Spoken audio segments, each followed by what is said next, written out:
Good evening students. आज एक छोटा सा टॉपिक है वो डिस्कस कर रहे हैं हम लोग। Factors affecting value of resistance. मान लीजिए आपके पास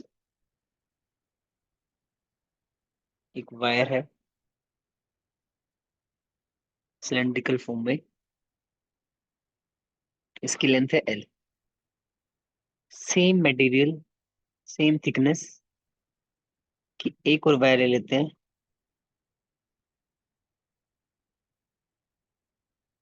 जिसकी लेंथ है 12।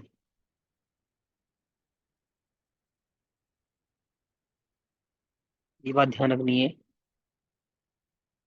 इन दोनों वायर्स के लिए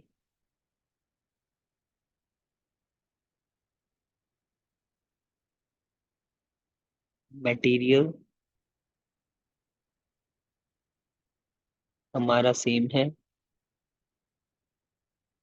और थिकनेस भी इन दोनों वायर की हमारी सेम है।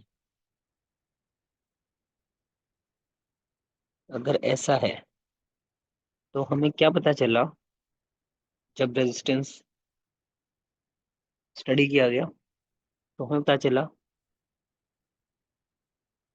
Resistance is directly proportional to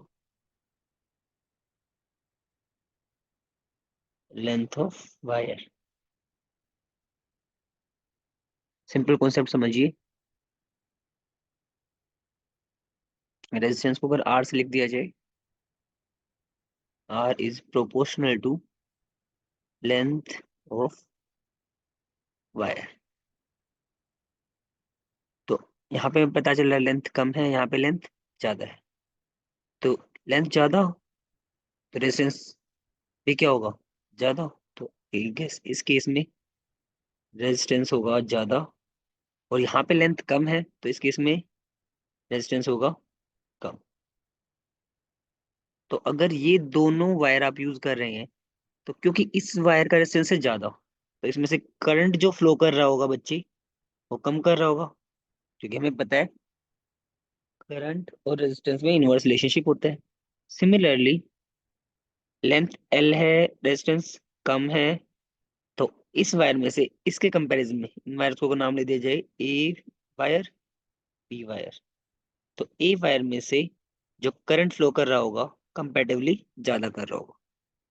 ठीक है। तो यह है पहला फैक्टर कि जो रेजिस्टेंस होता है that is directly proportional to length of wire. आपका मटेरियल सेम होना चाहिए, थिकनेस भी सेम होना चाहिए, टेम्परेचर भी सेम होना चाहिए एट सेम टेम्परेचर। बहुत सारे बच्चे ये भूल जाते हैं एट सेम टेम्परेचर, क्योंकि हमें पता है जो रेजिस्टेंस होता है या रेजिस्टिविटी होता है, ये दोनों चेंज हो जाते हैं इसके साथ, टेम्परेचर के साथ। तो ये आपको ध्यान रखना है। ये हो गया हमारा पहला फैक्टर।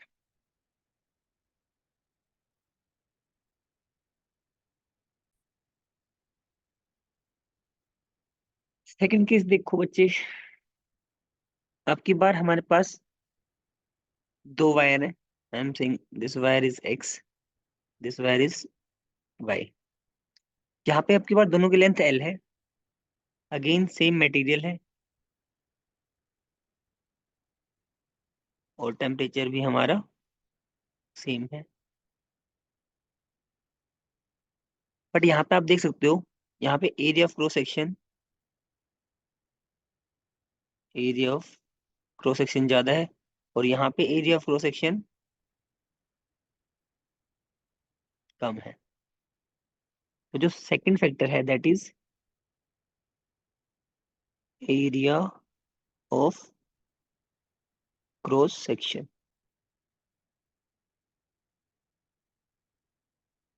ठीक है। फॉर एग्जाम्पल ये आपका पेन है, तो पेन का ये वाला जो एरिया है कर्व्ड पार्ट, ये तो सी एस से बन गया। अगर मैं लाइट शेड करता हूँ, ये जो कर्व्ड पार्ट है ये तो बन गया सी एस से। बट अगर आप अपने पेन या पेंसिल को टिल्ट करेंगे थोड़ा सा, तो आप ध्यान से देखेंगे तो आपको ये वाला पोर्शन दिखेगा एक तो, दैट विल बी सर्कुलर, मतलब बेसिकली ये सर्कल होगा। ठीक है, यहाँ वाला भी सर्कल होगा। तो जो एरिया ऑफ क्रॉस सेक्शन हम कंसिडर कर रहे हैं that will be, you can say area of circle in the case of cylindrical rods और सिलेंड्रिकल वायर्स। ठीक है, तो क्या ऑब्जर्व किया हम लोगों ने कि अगर एरिया ऑफ क्रॉस सेक्शन अगर ज्यादा है, इसका मतलब थिक वायर है। तो हमने पाया कि रेजिस्टेंस है कम। दूसरा, अगर एरिया ऑफ क्रॉस सेक्शन है कम तो थिन वायर हो गई, जैसे यहाँ पे ये वाला थिन वायर है और ये वाला थिक वायर है। तो यहाँ पे रेजिस्टेंस क्या हो जाएगा, ज्यादा। ठीक है, तो अगर रेजिस्टेंस कम है तो करंट ज्यादा फ्लो करेगा, सिंपल है। रेजिस्टेंस ज्यादा है तो करंट कम फ्लो करेगा, ये भी सिंपल कॉन्सेप्ट है। तो this is the variation of resistance with respect to area of cross section. Simple सा फंडा है। सेकंड में क्या करेंगे आप, एरिया ऑफ क्रॉस सेक्शन अगर आप कंसिडर कर रहे हैं और आप अगर रेजिस्टेंस को स्टडी करना चाहते हैं तो you will simply write resistance is inversely proportional to area of cross section. ये हमारा सेकंड वेरिएशन है।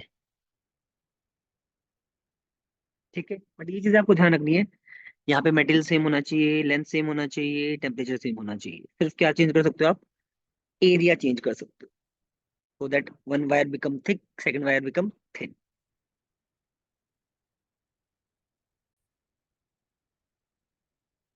जो हमारा थर्ड फैक्टर है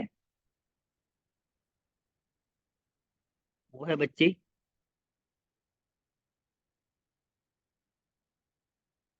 नेचर ऑफ मटेरियल। अब हम लोग मटेरियल की दो क्लासिफिकेशन कर सकते हैं, या तो ये कंडक्टर हो सकते हैं या फिर ये इंसुलेटर हो सकते हैं। अब कंडक्टर्स की एक कैरेक्टरिस्टिक प्रॉपर्टी होती है कि इनकी जो रेजिस्टिविटी होती है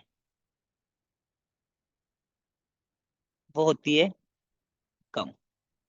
रेजिस्टिविटी कम है तो रेजिस्टेंस डायरेक्टली प्रोपोर्शनल होता है रेजिस्टिविटी के। तो रेजिस्टेंस भी क्या हो जाएगा बच्चे, कम। And this is the reason कि जो करंट होगा, द रीजन रेजिस्टेंस कम है तो जो करंट फ्लो करेगा वो ज्यादा फ्लो करेगा in case of conductors. That's why we say conductors conduct heat and electricity. यहाँ पे बात करें इंसुलेटर की, रेजिस्टिविटी होती है ज्यादा। अगर इसकी रेजिस्टिविटी ज्यादा है तो इसका रेजिस्टेंस भी क्या है, ज्यादा।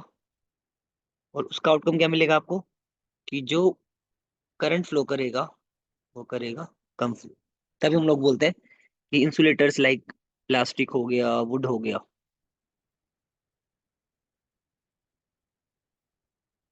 ये क्या करते हैं, ये कंडक्शन कम शो करते हैं, हीट का और इलेक्ट्रिसिटी। तो आपको ये फ्लो चार्ट क्लियर होना चाहिए।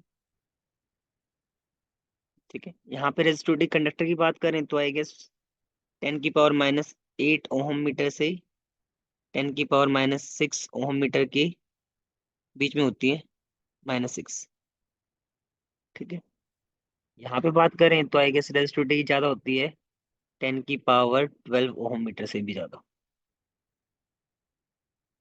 इनके बीच में लोइस, semi conductor, semi metals, metalloids भी लाई करते हैं, बट वो आप बाद में पढ़ेंगे। तो ये तीन टॉपिक हैं, ये तीन फैक्टर्स हैं जिन पे रेजिस्टेंस की वैल्यू डिपेंड करती है। बहुत ध्यान से पढ़िएगा।